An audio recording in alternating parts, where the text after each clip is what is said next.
Donc ici, nous sommes dans la partie de la ville de Bakou qui s'appelle İçerişehir, c'est la ville intérieure, qui est la ville orientale, la ville ancienne de Bakou, cerclée par une forteresse dans laquelle vivaient tous les autochtones, avant le développement avant l'essor pétrolier de la fin du 19e, début 20e siècle.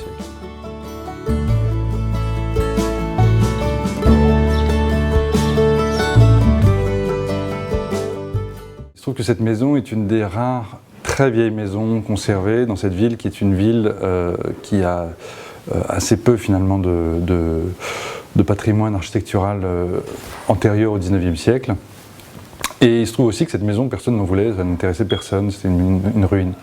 Et je l'ai restaurée sans trop savoir ce que j'allais en faire.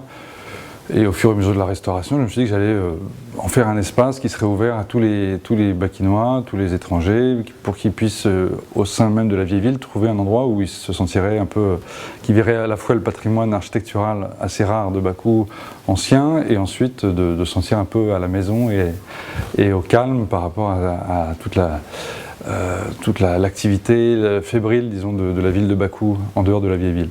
Alors ce n'est pas un restaurant à proprement dire français, c'est le restaurant d'un Français. C'est-à-dire que mon concept était d'être assez ouvert à une cuisine européenne en général. C'était plutôt d'amener plutôt l'idée d'un restaurant assez simple, assez familial, une version un peu européenne en fait de la restauration. Ce restaurant, ce drapeau français à l'intérieur du restaurant va de pair avec le drapeau azerbaïdjanais qui est en dehors. C'est-à-dire que nous avons une couverture, une identité azerbaïdjanaise dans son extérieur, et à l'intérieur, ici, nous sommes un peu comme en France. Ce drapeau m'a été offert par des militaires de l'ambassade et a servi en Afghanistan. Et j'en suis très fier, je suis très fier de le porter ici. Et le porter ici n'a pas toujours été facile, parce que pendant la guerre, au moment où j'ai accroché ce drapeau, il y avait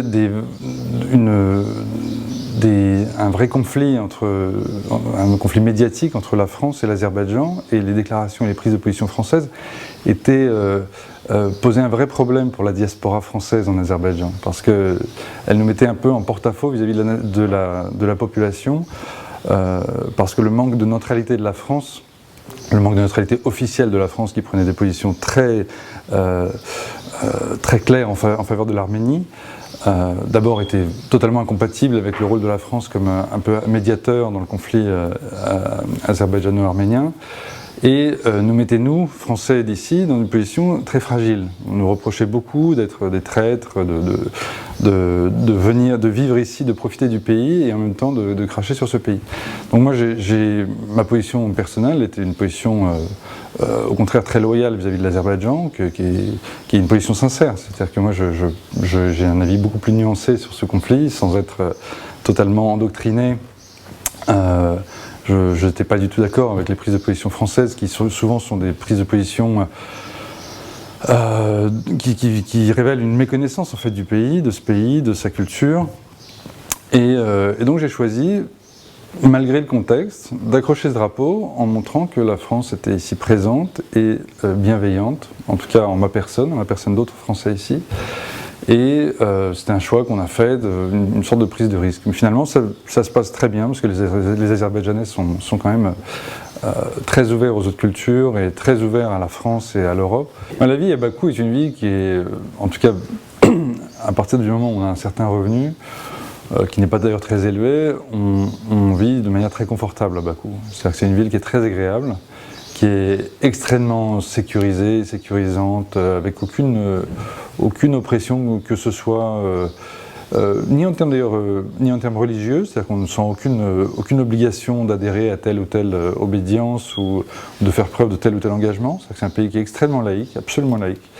On le voit, alors à Bakou c'est même flagrant, parce que les jeunes femmes sont en tenue très légère, et il n'y a aucun problème de sécurité. C'est-à-dire qu'une jeune femme peut se promener à Bakou à 3h du matin sans être inquiétée, en mini-jupe.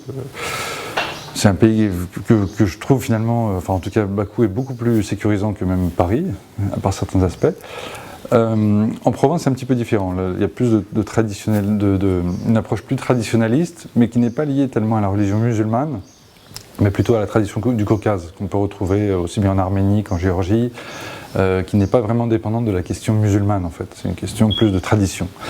L'Azerbaïdjan, tout comme ces deux autres pays, est un pays qui accorde beaucoup de respect aux anciens, beaucoup de bienveillance aux enfants, beaucoup de protection vis-à-vis des femmes. Globalement, voilà, c'est un pays qui est très sécurisant et très agréable et facile à vivre. Oui, c'est surtout un pays qui mérite d'être découvert, même pour le tourisme. C'est un pays qui est très riche, très intéressant, extrêmement varié, c'est-à-dire qu'il connaît sur une surface qui doit être le quart de la France, il y a 9 zones climatiques, c'est-à-dire qu'on retrouve à la fois un climat un peu désertique, qui pourrait rappeler un peu l'Arizona à Bakou et ses alentours.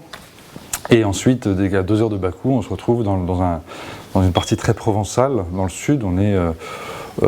Ça ressemble à l'arrière-pays mentonais avec des citronniers, des orangers partout, etc. Des montagnes qui sont très très belles, qui rappellent les Alpes, parfois les Dolomites, parfois des montagnes plus basses qui rappellent aussi les Pyrénées beaucoup.